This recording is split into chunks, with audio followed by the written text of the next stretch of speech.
Ed Hebert.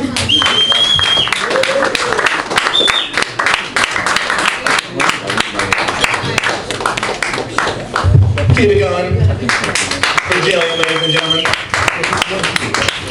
Where the hell am I going to put my beer? I don't actually care. There we go. So yeah, what's up everybody? So nice to be here in Nanacoke.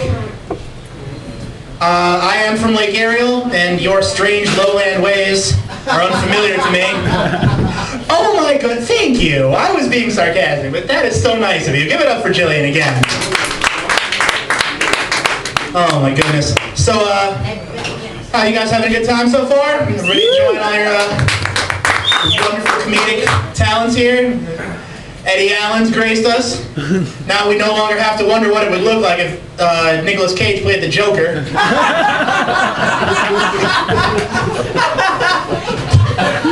Thought you might laugh at that, Russell. The most interesting Puerto Rican in the world. I don't always drink beer, but when I do, I shit on the side of the highway. He used to have a joke where he talked about shitting on the side of the highway. A little context for you. Raven Fire's here, so apparently someone sacrificed a goat out front. I look for the pentagram and smell around for the sulfur. So we got Rob in the building. I'm surprised you can get time off this close to Christmas. You got a list to check twice or something? I know, that's a low blow. I'm sorry. Sorry for how not sorry I am. Oh yeah, hashtag sorry not sorry. Tweet this! Oh man, so speaking of Twitter and social, a lot of people talking about social media here. I am kind of I'm part of the generation that's kind of responsible for perpetuating all that nonsense. I believe Bill O'Reilly calls us millennials. You can always tell a millennial, we'll be the ones Googling the shit our parents didn't teach us. The world's changing out from under me. I was born in 1990, and I will be 24 in about an hour. So, it's my birthday. It's totally not free for sympathy and or drinks. And or show me your boobs later. However you feel, the happy birthday sentiment is best expressed. But the world has changed a lot since I was a child. Cigarettes went digital when I wasn't looking. Anybody else got one of these vape pen dealios here? I love these, but they are not without their downsides. Mainly that they are dorky as fuck. Like, I take one hit off this, I look like an asthmatic from the future. You combine this with my beard and my layer of chub, I look like an alien who bought a fat white nerd costume at Space Walmart. Now I'm just here trying to blend in with the humans and live the experience like, we will partake in human humor. Reconstituted nutrient paste for interstellar travel. What is the deal with that? Unable to calculate the deal with that. I love cigarettes though. I mean, I can't even talk shit. There is a very tempting smugness that comes with having one of these vape pens, especially when it gets cold and all these poor cocksuckers have to go outside and smoke it. I'm like, haha, the future is now, bitch. But I try to fight that back because cigarettes have done a lot for me. I mean, for about 5 years, it was the only thing me and my dad had in common.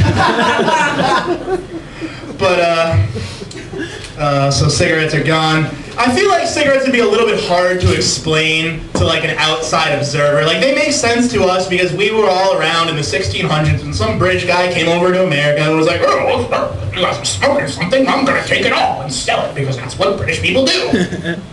That was an imperialism joke. I have more, if you like, but you clearly don't, so fuck yes.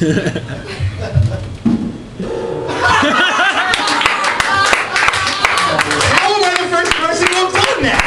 I've been staring at that shit since I got here. Oh, God. So, cigarettes would be tough to explain to an outside observer, I think.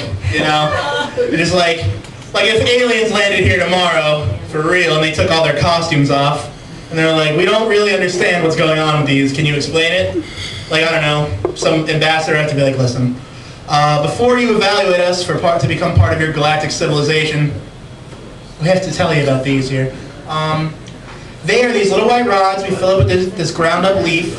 We set one end on fire and breathe in off the other end, and a bunch of smoke goes into our bodies, and it's great. And the aliens would just be confused, like, why do you do this? This is an odd, is it like a religious ritual? Like, no, well, you see, there's this chemical in it that once we get enough of it in our brains, then we kind of need it, and we turn into big grouchy douchebags if we don't have it. And then they kind of like, they have a lot of sympathy for us. They're like, oh man, this is terrible. You guys all got hooked on these and you didn't even know that they were bad for you, which, no, we know. Everybody knows. Everybody in this room knows. Jill knows, Russell knows. Death Glare over here, I like the Hamburglar shirt, you know.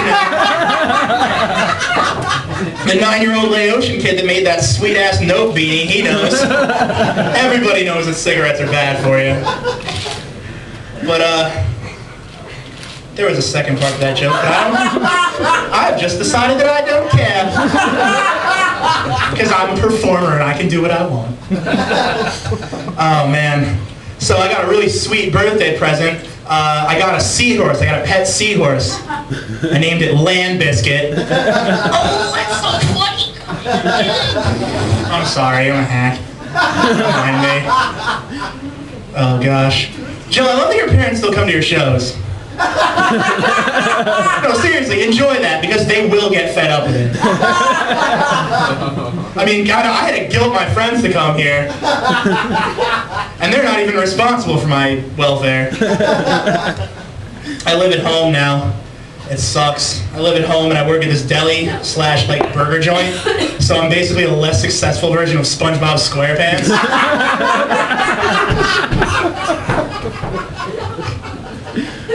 You alright there, Russell?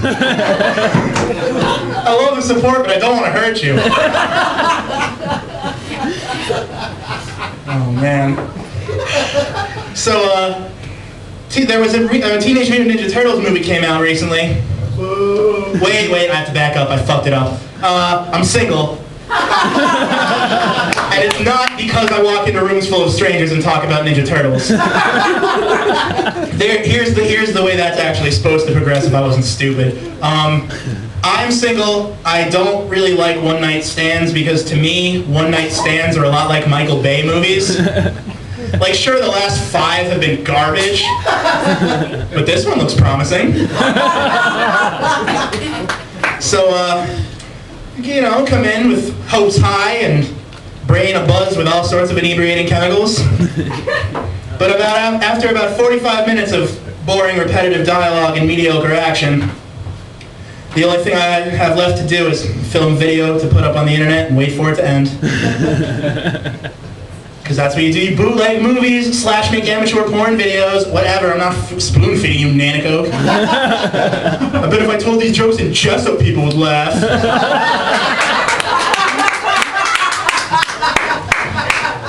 I'm serious. All these fucking towns look the same to me. It's like, oh, we got lights hanging up. I fucking hate Christmas too. I really do. I'm so done with Christmas.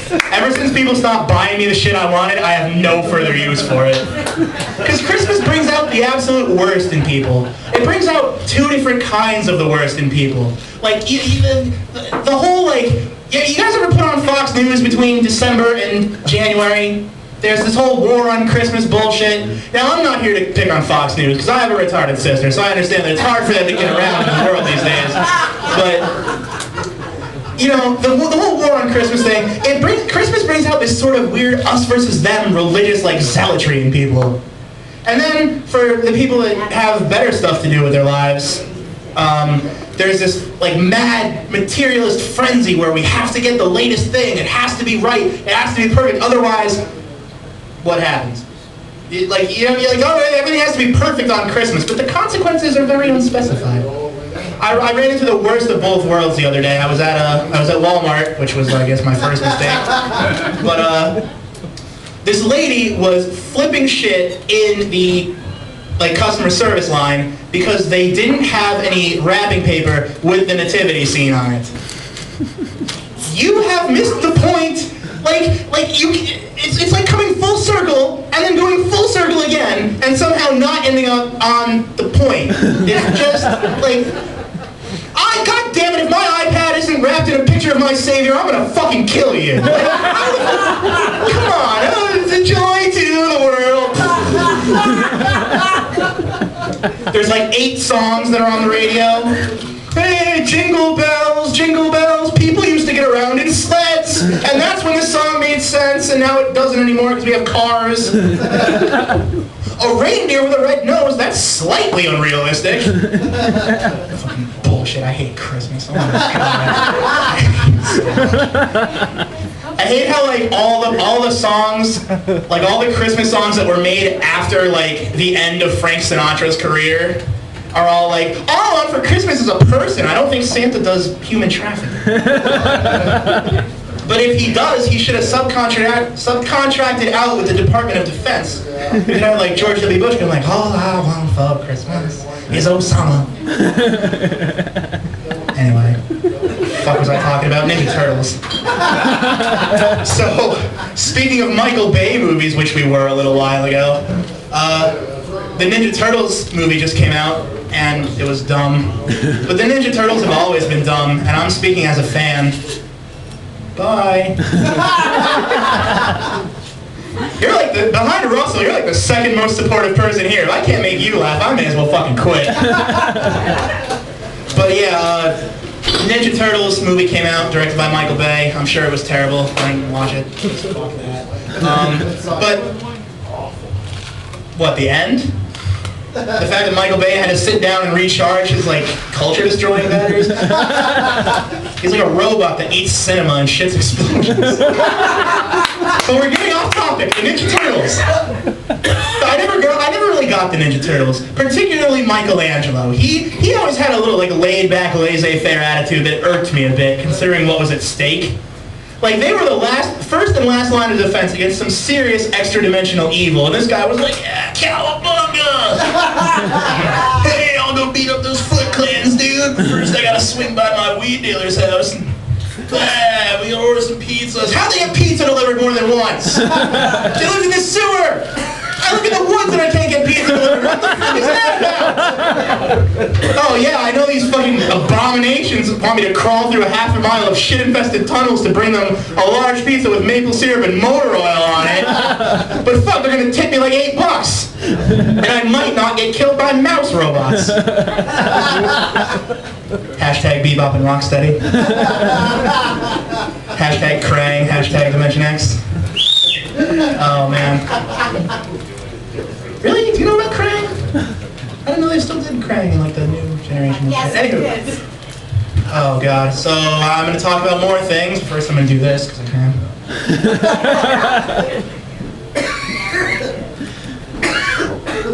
That reminds me. I know a lot about hip-hop. Round of applause if we like the hip-hop. The only brown guy, really, and none of you else. Come on. I know a lot about hip-hop. A lot of people give me shit about saying that I like hip-hop. They don't believe me or whatever. I guess I don't look like I fit the demographic. Or like, oh, you know a lot about hip-hop, do you? Why don't you drop some science on us there, MC Chubby McCrackerbeard? Very well. I actually started listening to hip-hop when I was very, very young. When I was a child, I got really into the song Rough Riders Anthem by DMX. And the problem with that is that I would carry what I learned from hip-hop over into school. Like, we had Fire Prevention Week one time, which, I don't know if you remember this little social experiment, but it was like a week where they would cancel regular class and try and teach kids how to react when you catch fire, as though there's a reaction other than, oh my god, Jesus, make it stop!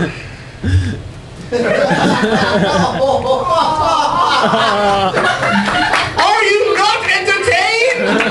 I could actually light myself on fire. But yeah, no, my teacher told me one time, she's like, Ted, why don't you tell us the 3 steps that you're supposed to take if your clothes should ever accidentally catch fire? And I was like, oh, okay, yeah, I know what you're supposed to do. You just stop, drop. Shut them down, open up shop. Oh, no, some of you got that joke.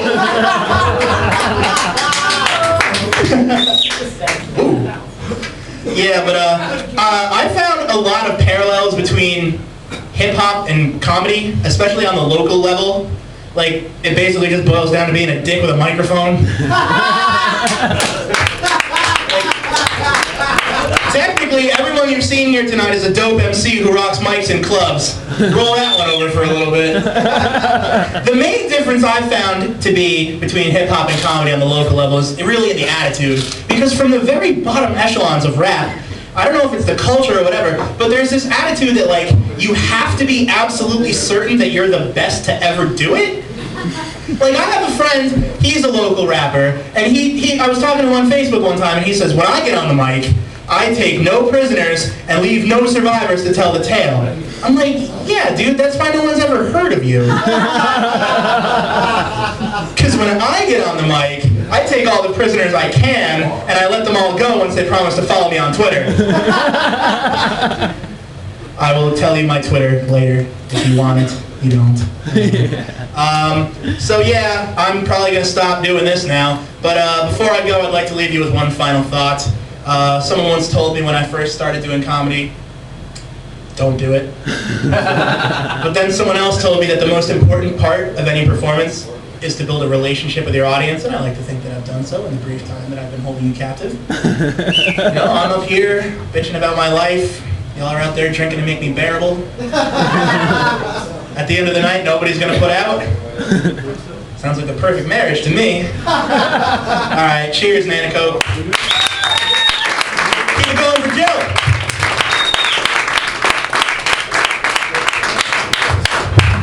Happy birthday, Teddy Bird! Woo! Just want to say I'm with you, brother. Yeah.